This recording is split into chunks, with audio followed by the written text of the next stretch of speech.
Hi everyone, in today's video I'm actually doing a collaboration with Maureen from Glitterandgroceries, and we're going to bring you two very inexpensive fall DIYs. I'll have her fall picture frames linked at the end of this video, but I could not be more excited for these adorable pumpkins. You're going to make these for under $5 and they're from very old books that you don't mind cutting up. So let's go ahead and see what you need. You're gonna obviously start out with some very old books that you don't mind ruining, and I just got mine at Goodwill. And then you're gonna need some blank paper, a Sharpie, and a box cutter. I want to actually talk about the books for a second because you are going to need the thickest books you can find for this, so I really just went through all of the aisles, and you can see here that some of mine even have upwards of 1,000 pages. I highly recommend hardcover books for this. I did get a soft cover or a paper cover book and that did not work as well, so I would highly recommend the hardcovers, and the hardcovers at my Goodwill are only $3, so you really can't beat it. Once you actually decide on the book that you want to use, I'm going to go ahead and take my blank paper. Now you're going to fold this in half because you're going to be making your pumpkin template the exact size and shape that you want. From here, you're just going to take your Sharpie and draw half of your pumpkin, and that ensures that when you actually cut it out and open it up, it's going to be even on both sides. This takes a lot of trial and error. I think I made like 3, 4, or 5 before I decided on my final one. But when drawing them, make sure to leave a little straight piece at the end because this will ensure that your pumpkin will actually stand up after you cut it out of your book.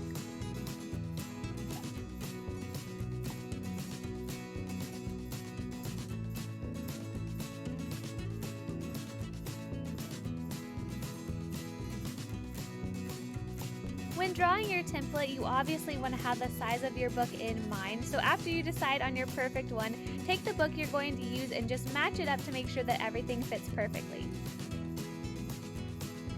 We're now breaking out the big guns, the box cutter, and I highly suggest to get a really heavy duty one because on the heavy duty ones, most of the blades actually stay up, they actually click in place, and I actually used one where I had to keep the blade up with my thumb the whole time and it was a nightmare. So take your box cutter and you're just going to go along the spine of your book and cut off the cover. I'm very sorry, but you have now reached the longest and kind of the hardest part of this tutorial. But after you have the cover of your book off, you're going to go ahead and place your template back on there. After you make sure your book is right side up, I made the mistake of cutting one upside down once, and it honestly wasn't a deal breaker. The words were just upside down. But you know, you want to make this the best you can, so make sure the words are right side up. And then you're just going to trace your template onto the front of the book with your Sharpie. Now you better break out those muscles because you really have to push down hard to cut through a lot of these pages, but just be very patient and take your time. You're obviously just going to take your box cutter and start cutting along that line that you just made. Don't worry if you go outside the line slightly, just try to push down as hard as you can, but still be very true to that line. And then once you've made your cut, just peel off the pages that have been cut, and you might have to pull and rip on some of them, but as long as you pretty much have that line going for you, you'll be fine. Then you're really just going to repeat this process over and over again until you get through all of your pages. But always make sure that your spine is straight up and down because sometimes once you get to the end of your book, your pages can become staggered a little bit. So just make sure your book is always as straight as possible when you are cutting the pages.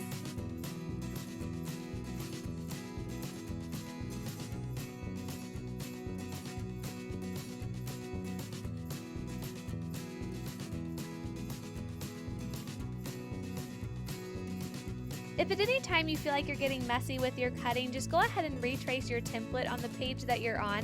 I really made it a point to do it about every 100 pages when I was making my book, but that just ensures that your pumpkin's going to be as even as it can be.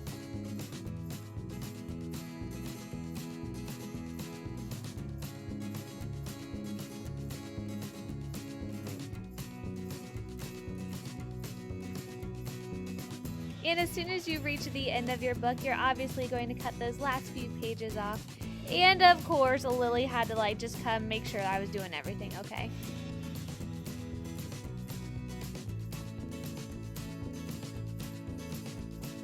Yay, so you now have all of the pages of your book cut. Congratulations. And now we're gonna work on cutting off that little stem of a spine, I guess you could call it. I just take my box cutter and roughly go through kind of like sawing at it. It's probably not the most effective way, but it worked for me.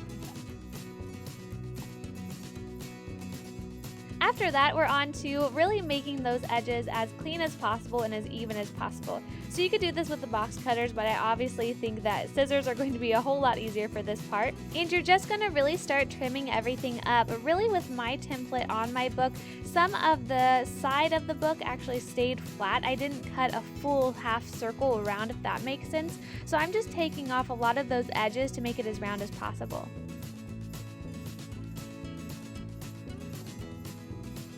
And obviously all of your pages are not going to be the exact same size, so on some of my higher ones or my taller ones, I'm just cutting them down just a little bit, and then I'm just making sure that my edges are as smooth as possible.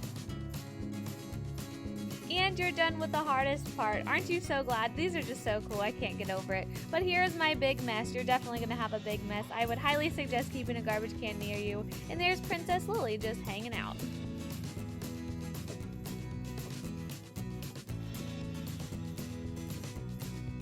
And quickly before moving on to the decorating portion, I just wanted to show you mine close up and personal because mine is definitely not perfect either, even after going in with the scissors, but as long as it looks something like this, you'll be fine.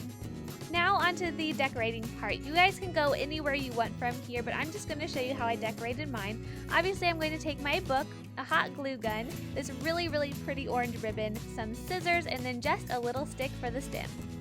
We obviously have to glue that book together into a pumpkin first of all, so I'm just starting at the spine and applying a pretty good portion of hot glue.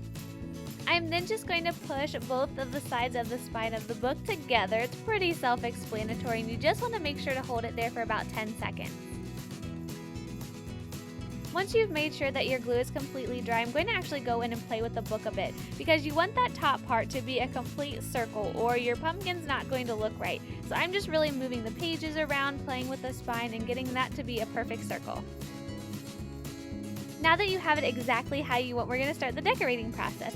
So first of all, I'm going to start at that little hole on the top and I'm going to take my stick. I honestly just picked this up in my backyard and it was the perfect fit for this book, so I'm just going to push that down into the middle. And then I'm just going to add this really easy bow. I'm just going to take this wire ribbon that I got at Hobby Lobby and I'm just going to make it into a bow and place it on top of the stem. I just really made my bow and then I chose which side I liked best. And then after that, I'm going to flip it over and use that little loop right there to just slip over the stem, and it really stays on nicely.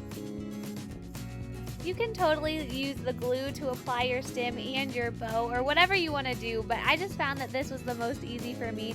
Please feel free to get as creative as you want with these because you can make these look so different and so unique, and I can't wait to see the ones you make. So that's everything that I have to show you in today's video, and I really hope you enjoyed it. Please make sure to go check out the other half of this collaboration by clicking on the photo you see right here, and have a great day, guys. Bye!